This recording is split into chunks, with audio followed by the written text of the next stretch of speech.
When I was about 25 years old, I became the pastor for the very first time. And very shortly after that, I decided that, in my infinite wisdom as a 25-year-old, that what I should do is grow out a goatee. And it's enough years ago, and goatees were kind of new to the whole thing, and I was aware that some people in the church didn't really appreciate looking at that face on Sunday mornings and during the week. But they were all they were polite and they were kind about it. But after a few months at some point when I shaved it off, I got an awful lot of compliments. The old grandmothers of the church all came by to tell me how much they appreciated what it looked like now that I didn't look. And I thought, well, that's a very nice way. They communicated something, but they were very polite about it. And so I'm kind of curious because we are now at the end of our hot topic categories. This is our last one this morning. We're looking forward to next week, next Sunday, baptism for Kara. And we are looking forward to celebrating that, and then we will probably, my plan I think is that we'll do mostly an emphasis on communion the week after that, and then we'll be into Advent. It's kind of hard to believe that Christmas is coming.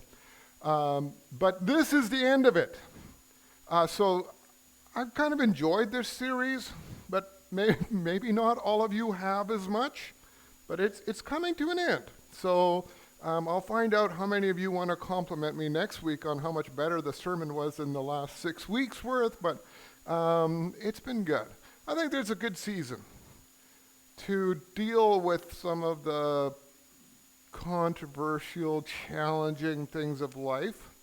And then it's also good to lay that aside and sort of talk about the things that we agree on and makes it a little bit easier to be community in its own sense that way too. So we're moving on, but only after the sermon. First, this morning, pull up my handy phone here, and then switch to the right app. We are talking about abortion, euthanasia, what we call it in theological terms, we would talk about the sanctity of human life. The fact is that we believe, and it's based in creation, as many of the things that we do, we believe that human beings have significance and value because of how God created us. And that applies into all the things that are going on in our lives. In Manitoba, euthanasia we have an official act, and it's called MAID, Medical Aid in Dying. And it's intentionally chosen each one of these words to make them positive and affirming. Assisted suicide's like a bad word. Killing is a bad word. We don't want any of these, so we call it dying, and we call it aid, call it medical. We found a way to make it as positive as we can, but we're talking about killing people who don't want to keep on living their lives. And so that's kind of in Manitoba, the exact phrasing that we use for it. The rules are a little bit different in other parts of the world, but this is some of the topic that we want to wrestle with this morning. And I didn't specifically add it into my text this morning, but it is interesting that we're here just a few days away from Remembrance Day. And in particular this week, this year, I've been remembering back a lot about World War I, and just how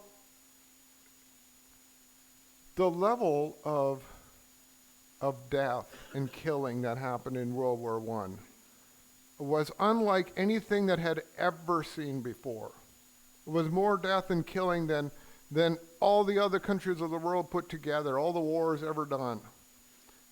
Just astronomically how they just destroyed Europe from one end to the other. We're more familiar with World War II, and we managed to take it up to even a higher level for that. But it was just the shockingness of World War I and the way that so many people died. And countries were destroyed. And yet God cares about every single one of us. They are significant. They're more than our pets. They're more than our smartphones or any of the other things we might value in life. God placed a special emphasis on mankind. Comes from Genesis chapter 1.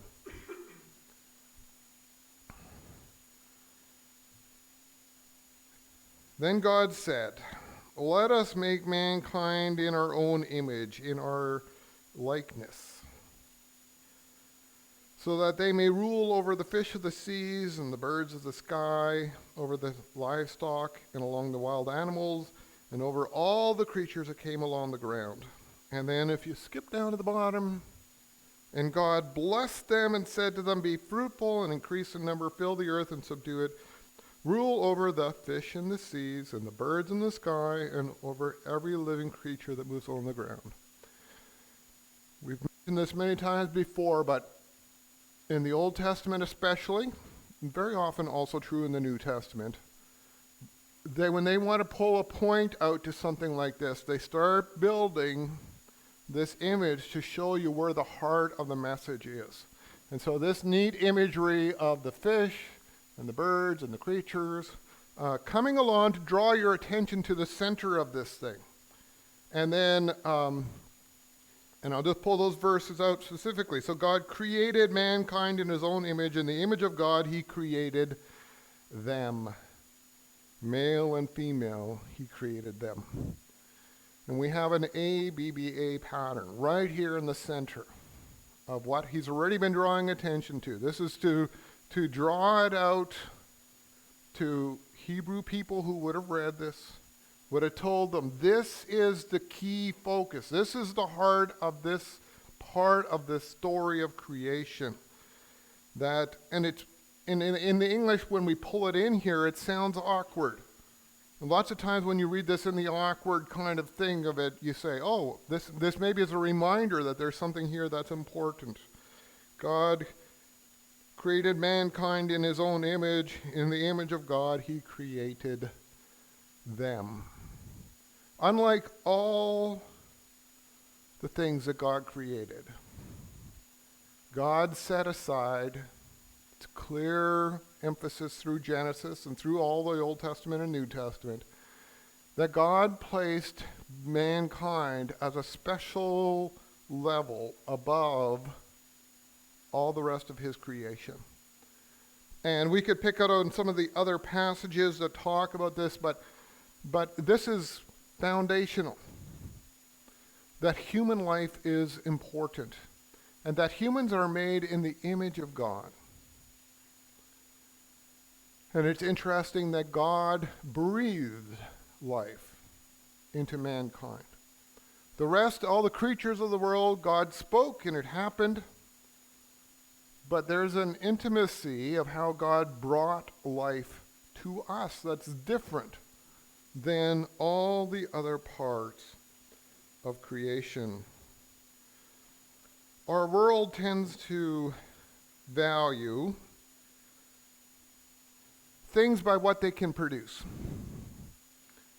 What can you produce in life? What is your value of things? In the NHL, we say based on statistics, right? The goals, assists, saves, what you can do, contribute to your team winning. And two people weigh the same weight, they look the same in every which way, but one of them will get 5 times as much money as the other one. Because They can produce. Because they accomplish things. And we say the people who accomplish things are of great value. And if somebody on your team doesn't kind of produce some goals, some assists, some saves, whatever it might be, then the opposite is true. And that is that all of a sudden you get demoted down to the moose. And then if you can't produce there, then you get demoted a little bit more. And at that point, then you just don't have a hockey career anymore. This is the way our world works on. You are valuable by what you can produce, what you can accomplish. And those who don't value, who aren't able to produce things, accomplish things, are not valued. They're not important. If you love someone, then you will respect them and value them and care for them, even if they aren't able to accomplish a whole lot in life. This is one of the great tests of marriage, is if one of you somehow becomes injured, you become unable to be productive, you're not able to bring home money to your household, and you still choose to love. Our world admires that because it's contrary to our nature. If your spouse goes through major mental illness and you stay together in the face of all those challenges, people are shocked. They kind of admire it. It's good, but they're kind of surprised not to. My oldest brother, his wife has major mental illness issues. Hasn't worked in decades. And my brother Bob, he has chosen to be together, to keep on going, even though it's not an equal partnership. How do we do this? If you really love somebody, then you might do that. For a stranger, you might offer some temporary help. It's kind of the nature of things. If it doesn't cost you too much and it doesn't cost you too much time, we like to help people out, but we do not want to get roped into long-term major significance to things of other people who are in need. We tend to pull back.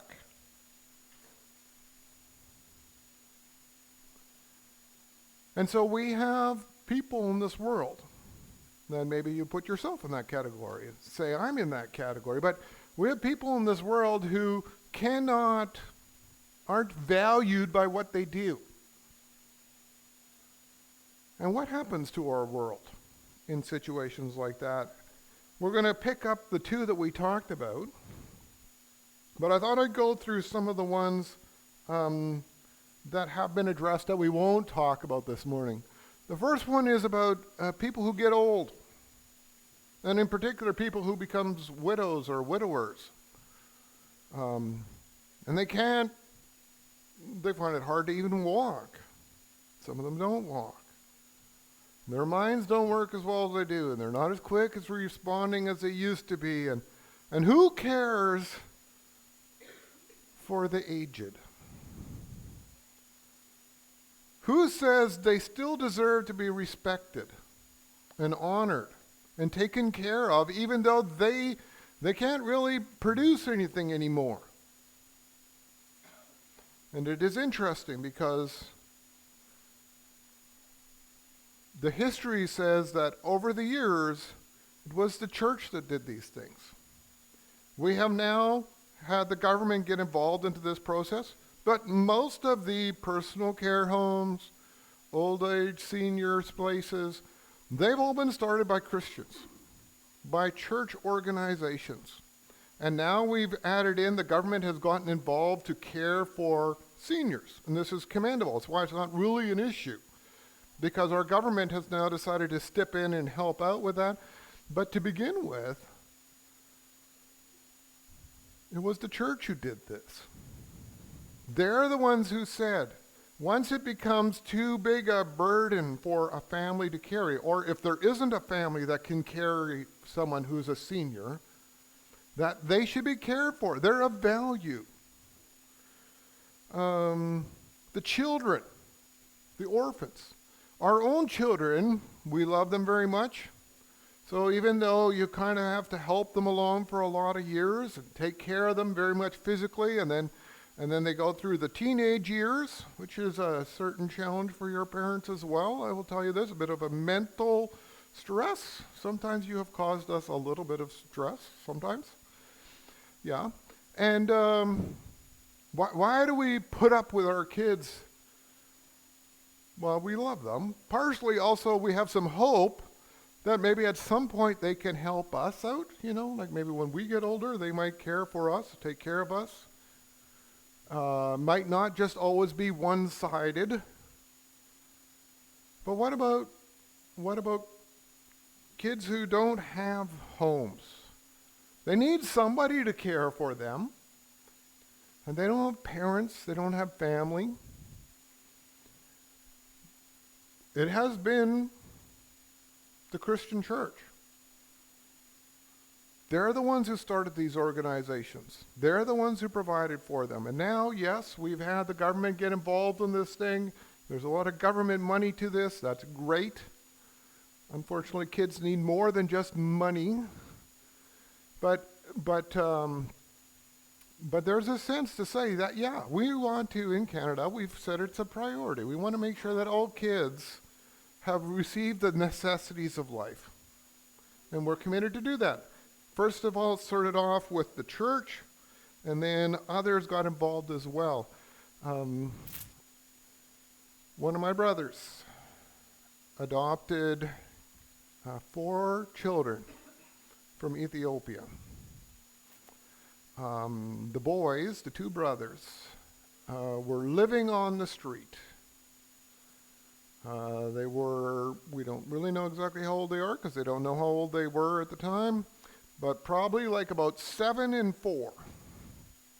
And they were walking on the streets.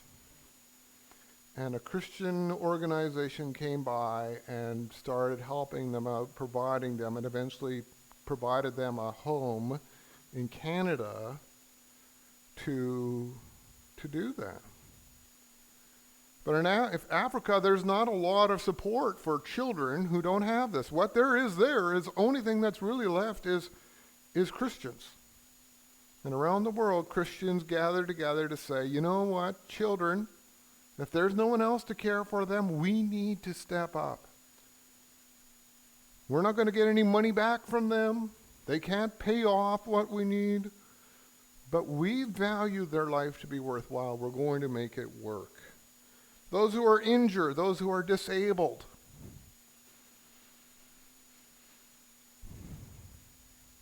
Same thing. Almost all the hospitals in Canada were started by Christian churches. You go and check, you look inside, almost all of them were.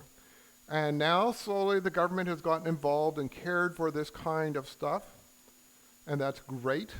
It's valuable. We say that even though you can't, for whatever medical reason, you can't be productive in life, we want to make sure that you are cared for and you get the help that you need. We value this in life. It's a Canadian value. It's a Christian value, and that Canada as a whole has picked it up to say, yes, this is important for us. The poor.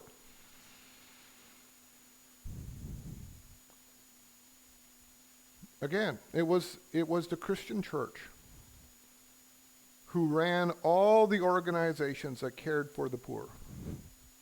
And that process has been picked up by the government. We now have a way to provide these things. But they were started in the church. I had a chance when I was in my 20s to go to Paraguay. And I went to the Mennonite colony in Paraguay. And they found a chunk of land in the middle of nowhere. because they came from mostly from people here in Manitoba and Saskatchewan. When they went there, they asked the government and then said, is there any like First Nations people or any Native people here? And they said to them, nope, none at all. It's empty here. There's no one here. You're not taking anybody's land. Okay, because we had learned already that they offered us free land, but we were actually taking it from somebody else. So we went down there. They started this up. They found out, of course, there was First Nations people there. I don't know. Did they not know, or did they just want to lie? Who knows? And so they started to care for the people around them, the First Nations people. And then there was a war between Paraguay and Bolivia. And the Mennonites refused to take part in the war. And so both sides kind of respected the fact that the Mennonites were not involved, so they didn't attack from either side. But both sides took the First Nations groups and used them as part of their battle. And then what happened was that if you weren't for sure that it was a First Nations person from your side, he might be from the other side. And so both sides basically just shot the natives whenever they saw them. And we had much the same kind of problem in the battle between the French and the English at the start of Canada as well. This was part of the pattern that was going on, but that's what happened there. And the story of it is to tell you that of the 10,000 Mennonites there, by the time the war was over, they were surrounded by 25,000 First Nations people. Because the only way to stay alive was to stay as close to the Mennonite colony as they could. And so they were outnumbered 2.5 to 1. And that Mennonite colony decided that they would provide medical, education, give some land, and to help these people. And they did this completely on their own. They did this, and they did it because these people are of value. And eventually, the government kicked in as much, and certainly not as generous as here in Canada, but started to contribute some money towards this to say, these people are of value, even if they're First Nations. There'd be another group that people would say, they're not really important. They don't produce very much. Every one of them has value. Some of these have been mostly resolved in Canada. They've all been started by the church. The hospitals, personal care homes, wherever you look, you check the names, check the history. They all come back from Christianity. We are the ones who started this process. We valued it. This morning, there's a few that are left. One of them's the idea of abortion, the unborn. In Canada, we've learned to value children. In fact, maybe we've gone a little bit too far on the opposite side of that category, might be the case, but we value children after they're born. Before they're born, they have no value at all. It's not our way that our government says, and it's the way that Canadian culture kind of declares. If a mother decides that her fetus is a baby, then it's a baby. And so they'll acknowledge that it could be for you, this is a human baby that's being grown. But by and large, by default, a baby that's growing in its mother's womb is not of any value. It certainly can't produce very much of value. It's only a cost, mostly to its mother, but to the world as a whole.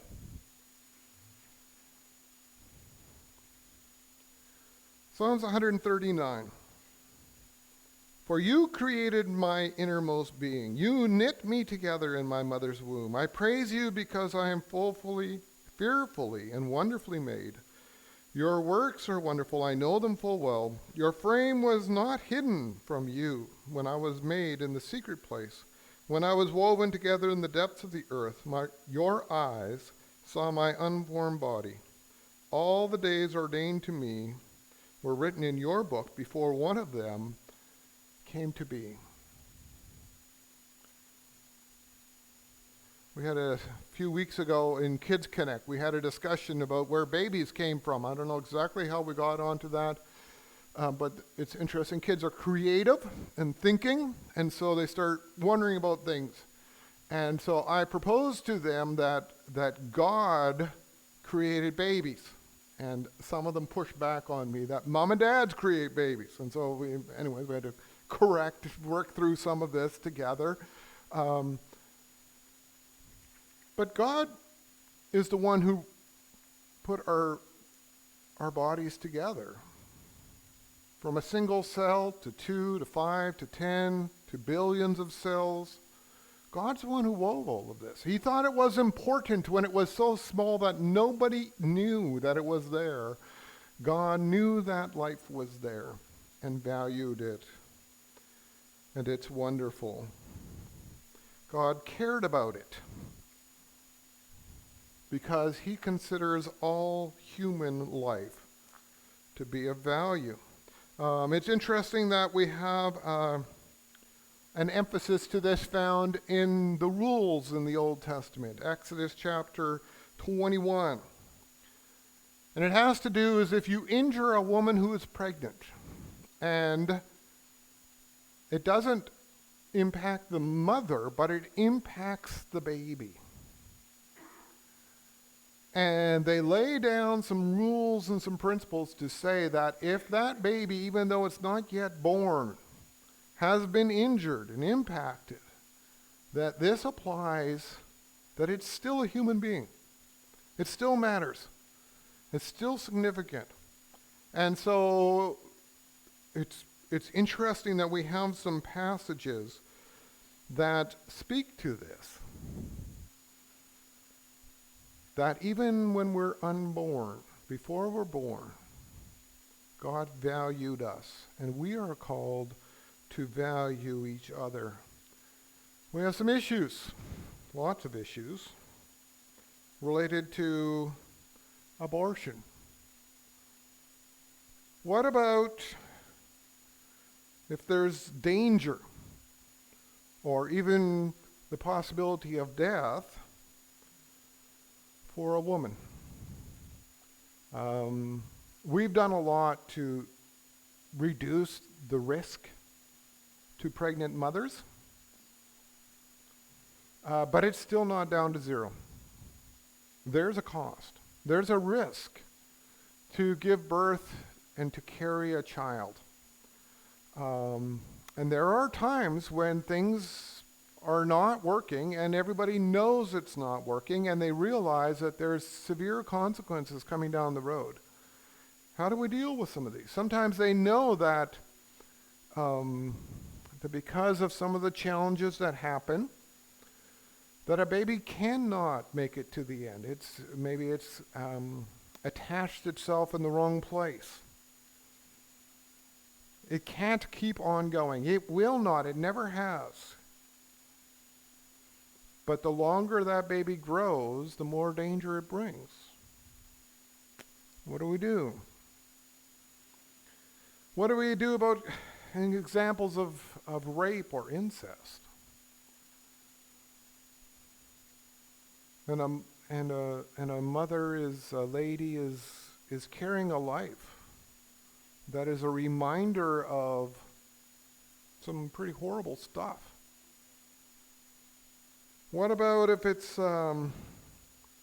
lifelong impacts? That's the word I chose. I don't know how else to describe this. Convenience. If you're 14, 15 years old and you have a baby, give birth, it's going to change your entire life.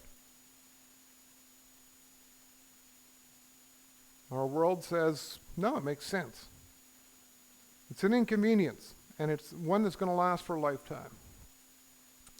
What do? Well, we do believe that every life is of value. But we are also not unaware of some of the consequences, some of the other sides of these things. But we think that every human life from conception is of value not for what they do, but because God chose that baby, and it has value because God says that it has value. The other issue we want to tackle with this morning is about euthanasia. Medical aid in dying, that's the official lying legislature that we have. I will just say that this is mostly about injury to self, although I think we can say that it also impacts others as well, absolutely. But it's a little bit different than abortion. In abortion, we feel very strongly that there's an obligation on us to try to protect unborn babies, which we do not have the same kind of compulsion about protecting people who choose to give up their lives. It's clear in creation that God gave us a choice. And we're not in the goal of trying to take away everybody else's choices. We're not trying to make people do the right thing. We want them, first of all, to have a relationship with Jesus, and that they will want to do the right thing. We get rid of all the abortion in the world, doesn't mean a single more person gets to heaven. In fact, you could sort of argue maybe less, but anyways, that's a different side of the thing, because I think that all babies who are aborted go to heaven, and so if they grow up, some of them wouldn't. But anyways, that aside,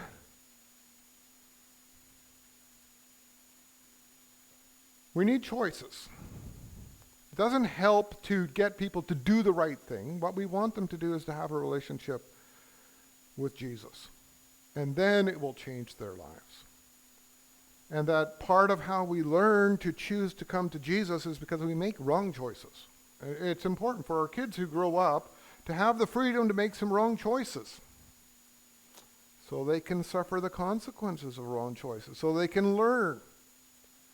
You know what? Your kid can learn how to waste off money when they have $1, make some foolish mistakes. They can learn how to do that with $20 or $100.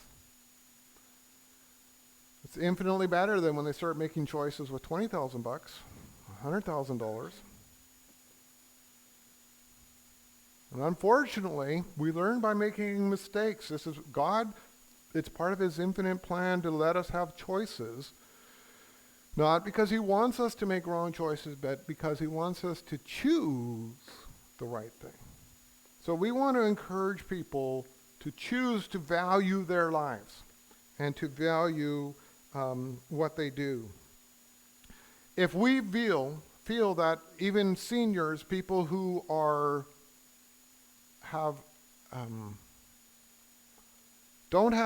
who know they have very short time left to live, who are going through illnesses and sicknesses that only have one destination, and it's death, and it's coming. And it's a difficult process to go through. Dying process is a painful process. There's an obligation on us. We need to care for people who are doing this. I have done thousands of services in personal care homes. I've done Bible studies.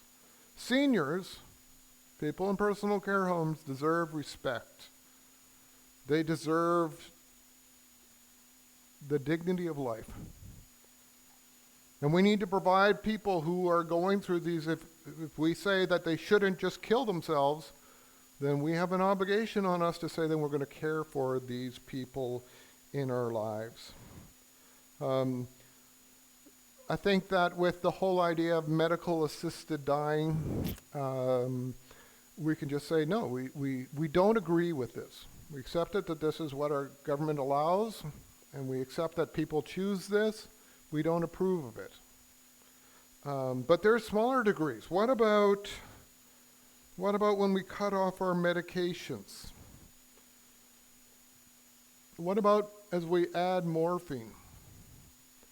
When I was in Wawanesa particularly, it seemed like it was something in the community philosophy.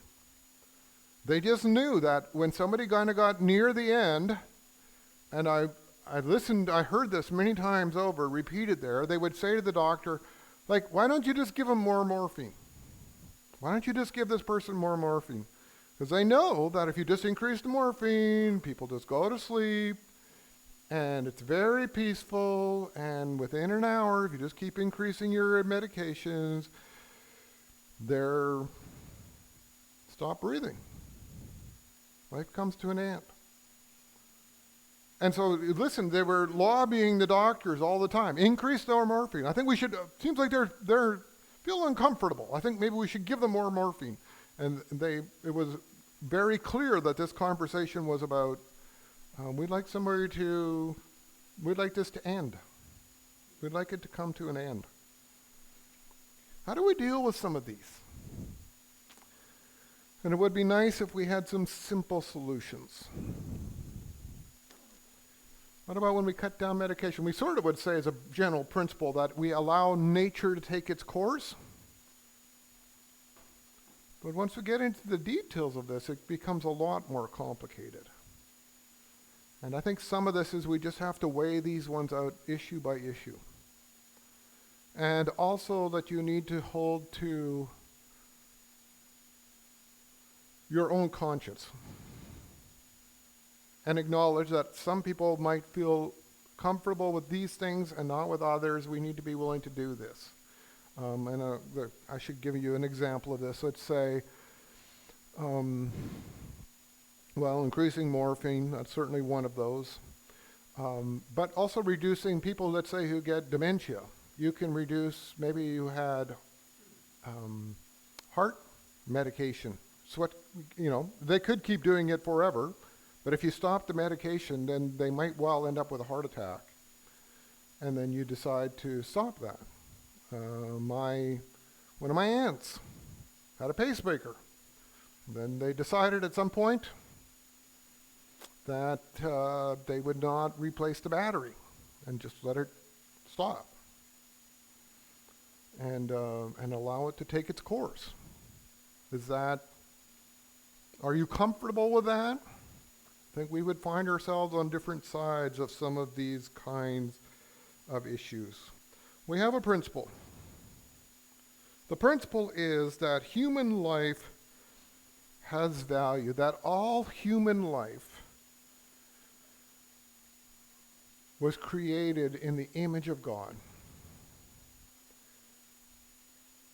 And it would be nice if that then led out to exactly how we should do in every situation, and unfortunately it doesn't. We're going to have to wrestle with this. But we value life to be of value for things that our world has tended not to value. I skipped, by the way, over before about women. We tended to place, a long time, if we were to go by productivity, guys are more productive than ladies. In China, when they had a chance to abort babies and you could only have one, all of a sudden, a huge percentage of them were boys. They had no girls. They had a lot less girls. And they're now all reaching the age of marriage, and it's producing some significant challenges in China because there's not near enough. There's way out of proportion males to females because people said one of these is more valuable than the other. And we've kind of, in Canada, we've almost again found this one almost reversed around. It is interesting that if you ask young girls whether guys are important, necessary, they'll say, no, not important. We don't need them at all. They're not important at all. If you ask young guys if girls are important, they will say, yes, absolutely, girls are important. It's interesting that we've, again, almost managed to come all the way around to the other side. It's what our world tends to do, is to say if this one is more important than that one, then we're going to reverse it. What Christianity would argue is to say that all men and women are equal. We're all important. We're all significant. We're all valuable. And we can't say either the males or the females are not important because God values all of us. Why don't we close in prayer? Dear Heavenly Father, we thank you that you are the one who breathed life into us. That in some special way, we are the best reflection of who you are that we see down here on earth. Thank you that you gave us a choice. Thank you that we are valuable, not by what we do, but because you choose us to be of value. And Lord, I just pray for each one here, and for each one that we come in contact with, that we would recognize that everyone is of value. We thank you, we praise you, our Creator and our God. Amen. Do we have a closing song? We do not have a closing song. So, good news. Our hot topics have come to an end. Next week is baptism. We're looking forward to that. May the Lord bless you and keep you and be with you in the week ahead. God bless.